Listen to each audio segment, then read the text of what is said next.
मेरठ में रविवार को आज़ाद समाज पार्टी के राष्ट्रीय अध्यक्ष चंद्रशेखर आज़ाद साधारणपुर गांव में पहुंचे। दलित समाज में राजमिस्त्री की हुई हत्या के मामले में परिजनों को सांत्वना देने के लिए पहुंचे थे। उन्होंने मृतक के परिजनों को भरोसा दिलाया है कि उनके परिवार को पूरा न्याय दिलाया जाएगा, चाहे उसके लिए उन्हें आंदोलन ही क्यों न करना पड़े। उन्होंने कहा कि जिस तरह दलितों मुसलमानों को दबाया जा रहा है, उससे प्रदेश सरकार की नीयत साफ नज़र आ रही है। उन्होंने ये भी कहा कि अब अंग्रेज़ों का शासन नहीं है जो सब मनमानी चलेगी, ये बाबा साहब का दिया हुआ संवैधानिक शासन है। उन्होंने कहा कि ये संवैधानिक शासन है जो संविधान से चलता है, जहां किसी को किसी से कमज़ोर नहीं समझा जा सकता। हाथरस को याद दिलाते हुए चंद्रशेखर ने जनसभा में लोगों को कहा कि अगर किसी दलित की हत्या न होकर किसी और की हत्या हुई होती तो शायद लोग मदद के लिए आगे आए होते, लेकिन समाज इतना कमज़ोर भी नहीं कि हम एक दूसरे का साथ न दे सकें। चंद्रशेखर ने कहा कि जब तक न्याय नहीं मिल जाता तब तक हम पीड़ित परिवार के साथ हैं। उन्होंने कहा कि 1 महीने का समय प्रदेश सरकार के पास है। उसके बाद 8 दिसंबर को एक बड़ा आंदोलन मेरठ की क्रांतिकारी धरा से मेरठ के जिला अधिकारी कार्यालय पर होगा, जो अनिश्चितकालीन रहेगा। परिवार के एक भाई की जान चली गई, लेकिन चलना पड़ेगा पुलिस और सरकार के हिसाब से। तो जब राजतंत्र था, राजा महाराजा राज कर, तब तो होता था कि राजा जी का कोई आदेश आ गया तो मानना पड़ता। तो लोकतंत्र है, बाबा साहब अम्बेडकर का लोकतंत्र, संविधान वाला देश। इसमें ना हम पुलिस की गलत मानेंगे ना सरकार की मानेंगे। अगर पुलिस गलत करेगी या सरकार गलत करेगी तो टकरा के सामना करेंगे। जितनी हम में ताकत है उससे ज्यादा ताकत लगा के सामना करेंगे, चाहे सरकार हो या पुलिस हो, मंत्री हो, संतरी हो, कोई भी हो। ना हम गुलाम हैं, ना ये मुल्क गुलाम है, ना इस देश में राजा महाराजाओं का राज चल रहा है। इस देश में अगर कुछ भी चलेगा, सरकार तो बदलती रहती है, वो चलेगा संविधान के तरीके से। तो नहीं, ये हमारे साथ होगा तो ऐसा हम नहीं होने देंगे, किसी भी कीमत पर नहीं होने देंगे। आप सब लोग यहाँ इकट्ठा हो, मैं आपसे पूछना चाहता हूँ, मैंने तो आपसे वहां भी अपील की थी, मैं यहाँ भी करूंगा और जो लोग वहां नहीं थे, मुझे कोई परहेज नहीं कहने।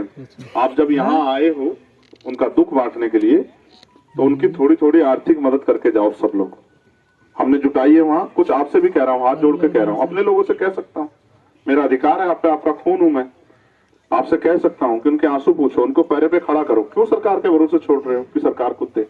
और सरकार से जो हमें चाहिए, जो सरकार न्याय सबके साथ कर रही है, मैं आपको वचन देकर कहता हूँ और मेरी बात अटल है, सूर्य पश्चिम से निकल सकता है लेकिन मैं आपसे झूठा वादा नहीं करूंगा। 1 महीने का समय सरकार के भाइयों का प्यार था कि मैं जिंदा हूं। उन्होंने कोई कसर नहीं छोड़ी, 4-4 गोली चलाई। उनका बस चलता तो वो मेरी लाश पे खड़े होकर नाचते, खुशी मनाते कि हमने इनके इसको, भाई को, बेटे को, नेता को मार दिया। लेकिन मैं आपसे पूछना चाहता हूं, चंद्रशेखर तो बच गया, लेकिन इंदुशेखर को तो नहीं बचा पाए आप लोग। कितने इंदुशेखर के बाद जागोगे? कोई सीमा होती है ना किसी चीज की। क्या इस मुल्क में हम लोग इसलिए पैदा हुए कि हमारे बच्चों के साथ अन्याय हो? हमने बच्चे इसलिए पैदा किए कि हमारी बेटियों के साथ रेप हत्याएं हो? क्या हम रोटी नहीं खाते? क्या हम में दिल नहीं है? क्या हम में तकलीफ है? सब लोग जानते हैं कि तुम सब लोग सम्मानित। इस परिवार को भी पट्टे पर जमीन मिलेगी, ये परिवार अपने पैरों पर खड़ा हो पाए और इस परिवार को भी सुरक्षित माहौल मिले, फास्ट ट्रैक कोर्ट में मुकदमा चले और उन पे कार्रवाई हो, उनको उन पे सख्त से सख्त जल्दी उन पे उनको सजा हो। चंद्रशेखर भाई जब औरों के घर में बुलडोजर कर सकता था, उनके घर में बुलडोजर क्यों? इसको भी मैं बताता हूँ, मेरी लड़ाई उसके बच्चों से नहीं, मैं बुद्ध को मानने वाला हूँ। मैं किसी को दुखी देख के खुश नहीं होता हूँ। और ये बुलडोजर तो हमारे घरों पे चले अभी तक, समझ रहे हो?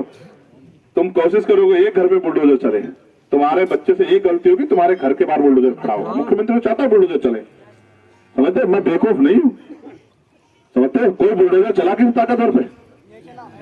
हाथरस के अपराधियों में चला बुलडोजर? ये बुलडोजर तुम्हारे लिए, समझ रहे हो? भावुक मत हो, भावुक तो रहे हो तक, तभी तो ये हाल हुआ। उसके घर पे बुलडोजर चलेगा, इससे ये परिवार खुश नहीं होगा, लेकिन ये परिवार तब खुश होगा जब ये परिवार अपने पैरों पे खड़ा हो। मेरी 2 बहनें हैं घर पे, वहां उनके पिता से कैसे भी करते, एक पैसा जुटाते, क्या किसी के आगे उन बच्चों को किसी आगे हाथ फैलाने देते? उनकी शादियां होनी है, उनके 2 बच्चे हैं, कौन जिम्मेदारी लेगा? मुख्यमंत्री सो रहे हैं क्या? उनको दुख नहीं दिखाई दी? ये उनकी सरकार है, हम टैक्स चुकाते हैं, फिर हमारी हत्या क्यों? तो इसके सरासर दोषी मुख्यमंत्री हैं। वो मुख्यमंत्री जो कहते हैं कानून का राज है, कानून का राज नहीं, गुंडा राज है। और उनके गुंडों का राज है जो उनके इशारे पे गरीबों का कत्ल कर रहे हैं, कभी दलितों का, कभी पिछड़ों का, कभी मुसलमानों का, कभी किसानों का, कभी मजदूरों का। ये चलेगा ही नहीं। इसलिए आपसे आग्रह कर रहा हूं, कब है पंचायत? तुम लोग करोगे क्या? अब तक तब तक क्या करोगे आप? परिवार को जमीन और रोजगार इनके बच्चों के लिए सरकार नौकरी व्यवस्था करेंगे? क्या मुख्यमंत्री में इसका कोई जवाब है? इन परिवार के अभी तक, क्योंकि अभी तक सब आरोपी गिरफ्तार नहीं हुए, नामजद आरोपी बाहर है, क्या पुलिस ने इनके लिए सुरक्षा व्यवस्था मुहैया कराई है? मुझे जहां तक जानकारी है कि रात में सुरक्षा नहीं है, अपराधी अपनी जान बचाने के लिए इन पे हमला करा सकता है, इनकी जान ले सकता है। तो क्या पुलिस को ये महसूस नहीं होता कि इनकी सुरक्षा व्यवस्था होनी चाहिए? पुलिस किसके लिए, लाइसेंस किसके लिए? ये सब पीड़ितों के लिए तो है ना, इनकी रक्षा सुरक्षा हो सके, उनको अधिकार मिल सके, तो उसमें तो कामयाब नहीं हो रही है। और आज 144 लगा के यहाँ जो शोक सभा थी, अब इससे बुरा क्या होगा कि उत्तर प्रदेश में पीड़ितों के पक्ष में शोक सभा भी नहीं होने दे रही है सरकार। मेरे आने से, शोक सभा होने से, समाज के लिए मदद कर देने से कौन सा मुख्यमंत्री का नुकसान हो जाता? आपने आने से रोका गया था? नहीं, मुझे आने से कैसे रोक देंगे? लेकिन वो जो शोक सभा यहाँ रखी गई थी परिवार ने, उस शोक सभा को 104 लगा कैंसिल किया। इसका मतलब समझते हैं आप क्या? इसका मतलब ये है कि आपका एक व्यक्ति की जान भी ले ली जाएगी और आपको रोने भी नहीं देंगे। ये उत्तर प्रदेश बन गया है और ये योगी जी का उत्तर प्रदेश है। योगी जी को जवाब देना चाहिए कि उनके जो वादे हैं, वो जो बातें करते हैं, तो जमीन का पट्टा जहाँ वो रह रहे हैं उनको मिलेगा, ये पट्टा जो उनके पास है वो तो छीन रहे हो। 2.5 लाख रुपए मेहनत करके कमाई थी उसकी, कौन देगा जवाब? अपने पैसे मांगने में? क्या अपने पैसे मांगना, अपनी मजदूरी मांगना, अपनी मेहनत मांगना अपराध हो गया? और मुझे बहुत उम्मीद नहीं है। मैं तो मुख्यमंत्री से पूछ रहा हूँ, जवाब दें कि क्या वो दलित सम्मेलन में बताएंगे किस तरह से इंदु शेखर को मेरठ में मार के लटका दिया जाता है और नामजद आरोपी अभी तक फरार है। उस परिवार को वो खून के आंसू रो रहे हैं। एक सब मुख्यमंत्री के मुंह से निकला, दलित सम्मेलन में क्यों नहीं बता रहे हैं? ये हमारी सरकार ऐसी सरकार है जिसमें दलितों को मार के लटकाया जाता है।